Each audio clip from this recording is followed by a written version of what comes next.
Baiklah, saya akan membacakan hasil presentasi dalam materi paragraf.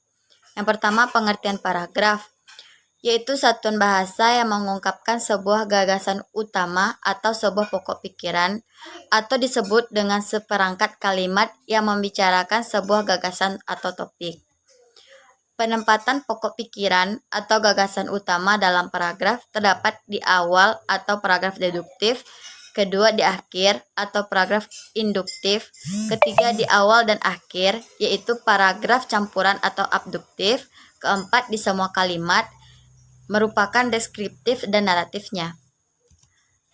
Kalimat-kalimat yang membangun paragraf pada umumnya dapat diklasifikasikan atas dua macam, yaitu kalimat topik atau kalimat utama dan kalimat penjelas atau kalimat pendukung. Kalimat topik atau kalimat utama biasanya ditempatkan secara jelas sebagai kalimat awal suatu paragraf.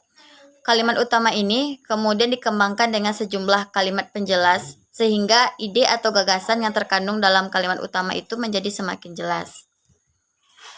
Selanjutnya, ciri-ciri kalimat utama. Yang pertama, mengandung permasalahan yang potensial untuk dirinci atau diuraikan lebih lanjut. Kedua, merupakan kalimat lengkap yang dapat berdiri sendiri. Ketiga, mempunyai arti yang cukup jelas tanpa harus dihubungkan dengan kalimat lain. Keempat, dapat dibentuk tanpa bantuan kata, sambung, dan frasa transisi. Setiap orang membutuhkan tas dalam kesehariannya. Tas biasanya digunakan untuk membawa keperluan itu dan juga sebagai gaya. Bentuk tas bermacam-macam sesuai dengan kegunaannya.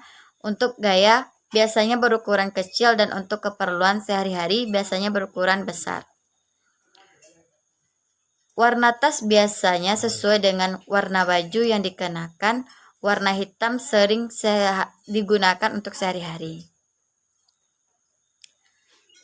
Selanjutnya, fungsi paragraf, yaitu untuk kegunaan atau tujuan penulis membuat paragraf dalam sebuah karangan, diantaranya adalah pertama, kejelasan gagasan atau tema dalam paragraf.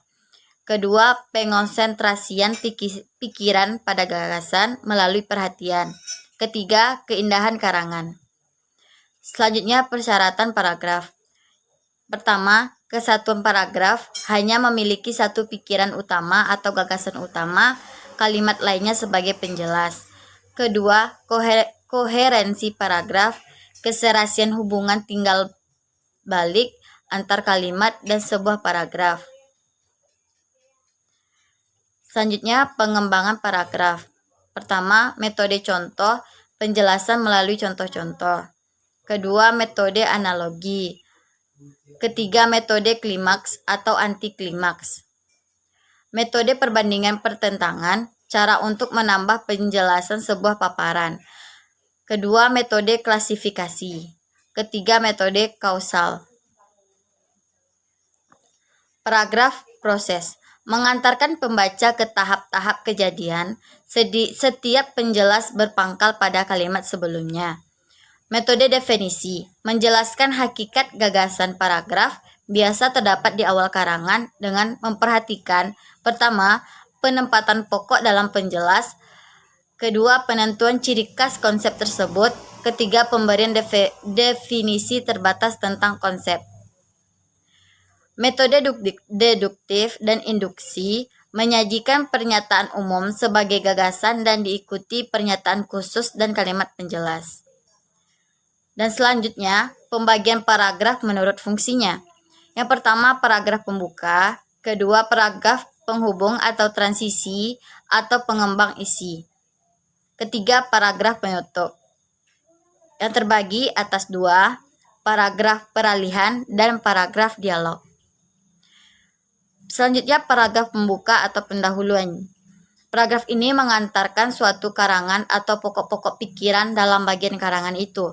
Peranan paragraf pendahuluan ialah membimbing masalah kepada persoalan yang akan dibicarakan. Sebaiknya disajikan ringkas dan jelas agar tidak membosankan pembaca. Selanjutnya, paragraf penghubung atau pengembang, yaitu semua paragraf yang ada di antara paragraf pendahuluan dan penutup. Selanjutnya paragraf penutup, yaitu paragraf yang dipakai untuk mengakhiri karangan atau bagian karangan.